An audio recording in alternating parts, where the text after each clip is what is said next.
All right, what is going on, ladies and gentlemen? How is it going? I'm Is There No One Else? And in today's video, we are going to talk about the Ashes of Creation PvP systems. Now, I have gotten this question quite a bit in my Discord, on YouTube, yada, yada, yada. Yada, yada, yada. About why I am covering a game that probably won't be out for a few years. And to put it bluntly, MMO PvPs are just better. A well-done MMO PvP just has more longevity. I get more enjoyment out of it. And I like when I see an exciting one that dives headfirst into PvP and is unabashedly what it is, and what it is about is a PvX environment where lots of PvP will happen. I get pretty excited. Because most games are not this way. Most MMO players are not this way. And so, yeah, I want to see Ashes of Creation succeed, and the more I dive into it, the more excited I get, and as I discover things, I want to talk to you guys about it to see if you guys are, if you guys share the same excitement that I do. So yeah, this video will cover all the different Ashes of Creation PvP systems, just as a general whole, what we know so far. I will not be going into too much detail on each individual one, because frankly, that would take way too much time. So if you guys want to see that for another video, provide it in the comment section below, and I will dive more in detail as to what we know so far, as to what these different systems are. And so yeah, that's going to be the end of this introduction. Let's dive into the video. First things first, Ashes of Creation is a guild system. And so it's not faction based, but from my experience with playing Elder Scrolls and New World, factions often lose the loyalty aspect to it when you can switch back and forth. And so you don't get that same sort of loyalty that you would get in a faction as you would with a guild. Because with a guild, if you lose your allegiance with a guild for whatever reason, you can join another guild. You son of a bitch. And that's the best part about this type of system, is because as the server moves on, some guilds will rise and some will fall, and things will change, and different allegiances will be formed, and people will be formed, like groups will be formed under the same ideology. Do you want to form an alliance with me? Absolutely, I do. Good, excellent. Whether it's, being in trade, new player guild, PvP guild, whatever, like people will find their niche and then move into that, and they will find players like that. And so you'll have this more fierce loyalty to a guild than you ever would a faction, in my opinion. And so I think that's really great. And so first things first is you're going to be able to do guild wars. So if you have an issue with another guild, they pushed you out of a dungeon, they have been sniping your caravans, more on that later. If they've been doing stuff like that and you want to fight them, you can conduct a guild war where basically you go to war with them, and your guild and their guild you guys are both set hostile, and you guys get to fight each other and duke it out in open world PvP without the flagging system coming into place. And then also during prime time hours on the server, you will also have, like 3 days after the war is set, you will have some sort of objective-based PvP system. So if you guys have a stronghold, it may involve something like going in to steal this thing from the stronghold, and so you're going to have to conduct a raid versus this other guild and things. And so it's a really cool system. It's a really cool idea to where you can basically set up war with other people that are interrupting things that your guild's trying to do. If you're trying to do business and they're messing things up, you can,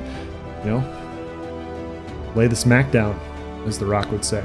Number 2, node wars. Nodes in Ashes of Creation are basically like cities or villages. They start off small, they build larger and larger, you upgrade them, you get new perks, and as they get bigger and bigger, you can unlock new content, better gear, these sorts of things. So it behooves you as a player to want to upgrade these systems, or to upgrade these nodes. It even probably benefits you to participate in these nodes. If you want a house, you have to put a house in a node, and so you take part in it. And so with this guild system, obviously there will be mayors of these nodes, and some other guilds may not like the mayor of a certain node. They may want to go and tear everything down, because if they can destroy a node, it becomes a new type of environment where it is an open loot PvP area where you can go around and loot a demolished city.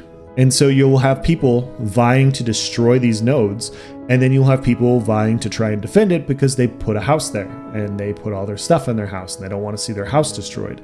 Yes, your house will be destroyed, so it benefits you to want to participate in the fight. Last I had heard, they were doing 250 v 250 battles for Node Wars. They were also partaking like primetime hours for the server. And they're working towards having it be 500 versus 500, which is just a large scale battle. Apparently there's going to be spectator booths for other people to where you can watch this. It's going to be a big event. People will go to these events to watch or participate and just, enjoy the carnage. And so, yeah, this is like the main event for Ashes PvP are these node wars, and they're not going to happen very often. Each node can only be attacked once every 27 days or whatever, depending on what level they are.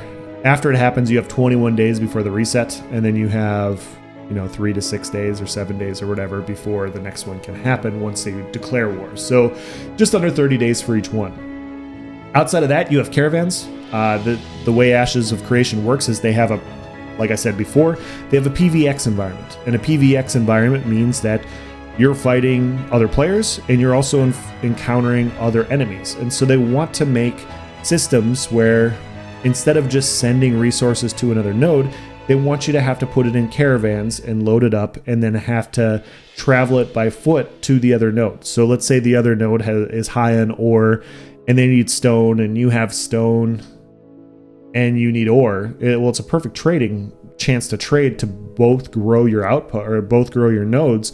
And so you're going to ship caravans to and from both these nodes. And so you will want to put people out to defend them. And you will have bandits that will try to attack them, because if they attack and conquer the caravan, they get to take the resources. And so you can't just, throw every single resource in a backpack and carry it out in Ashes of Creation. You actually have to conduct these caravans, which is really cool. And so you're going to have this conflict and this potential drama of people stealing caravan resources from a certain node. It'll be more incentive to participate in what's going on the server that you're on when these sorts of things happen. Now, branching out from caravans, we will then go on to open sea combat. There's 2 major continents on Vera, which is the Ashes of Creation world, and right in the middle is a big sea. And so in order to transport your resources from one node across the sea to another node, you'll have to transport it by boat. And so there are 3 different types of boats. You got your small, your medium, and your largest that'll hold different amounts of people. And it is an open PvP area to where you can fight anyone and everyone. You can also loot caravans. There are also, serious monsters and everything you can fight out there. But this is a PvP video. We're talking about PvP, guys. So pay attention. You better lock it up. But yeah, it's going to be just high seas carnage. You're going to be pirates. You get a role play as your favorite pirate ever. You and your friends go gather resources to build a boat. Depending on whatever boat you want to do, you can upgrade them or whatever as you enhance your crew and everything. And you go and you take resources and you loot and you plunder and be pirates. So pretty cool stuff. And then the next thing that we have is just your corruption system. So your corruption system is being able to kill anybody in the game. Now, I've covered the corruption system in another video. I'm not going to go into it too much in detail now, but it's a system of checks and balances. You can kill everybody in the game if you so choose to, or anybody you want in the game, but it comes with consequences. If you kill too many people, or if you kill a low-level player, you build what is called corruption. And what corruption is it's going to lower your combat efficiency, your ability to fight back, to a point to where if you do it too much, you won't be able to fight back against anybody at all. And if you have high corruption score and you do die in the game, what happens is you have a chance to lose weapons or gear. Now, Ashes of Creation is trying to create a system where resources are scarce to where people fight over them. They want to create this conflict to where it's not easy for everybody to get. And so if you're coming from an MMO where you can just craft another weapon and away you go, that may not be the case on Ashes. It may be expensive to lose a weapon. It may be very expensive, and it may take a lot of time to grind and get back and get the materials to upgrade these things. And so this will there'll be a lot of incentive to There'll be a lot of consequences for trying to kill players, a lot of players. But at the same time, it'll still be a system that exists for good reason. A couple of the examples that I've thought of just off the top of my head are, if you're in the world and you see a bot out there farming a valuable resource and they're running in a loop and they're farming them before other players, you don't know how long that bot's been out there. You might want to kill it and take those resources because they're just going to put it up on the market and sell it for, real in-game money. You might want to take that for yourself. And absolutely, Ashes of Creation will have bots. It's going to happen. They're going to do their best to minimize them and everything, but it's going to happen. And so you get to stop that yourself instead of reporting them and waiting for the developers to get to them and see if it's true or not or whatever. You get to actually just kill them on site, and you can help diminish how effective bots are in this environment because you find them first. The other thing is another example that was brought up by the Intrepid team is, let's say you're grinding this dungeon. It takes you like an hour to get down to the bottom dungeon where there's this final boss that drops let's say hypothetically, a specific shield for your tank that your tank needs to have a better build. Well, there's already another dungeon, there's already another group down there farming it too, and you don't split drops. So what are you going to do? Well, it might benefit you to go corrupted on the other group so that you can get those drops for yourself, because they have to spawn back and then they have to, grind another hour down into this dungeon just to get to you. And so you may want to do that. That may be beneficial for you. Instead of waiting and alternating drops among your two groups, you may just want to take it for yourself. And you gain corruption, but you also get your tank, his shield, potentially faster. And so just as two examples, the third example, the last one I'll bring up, is there's always a guy talking shit.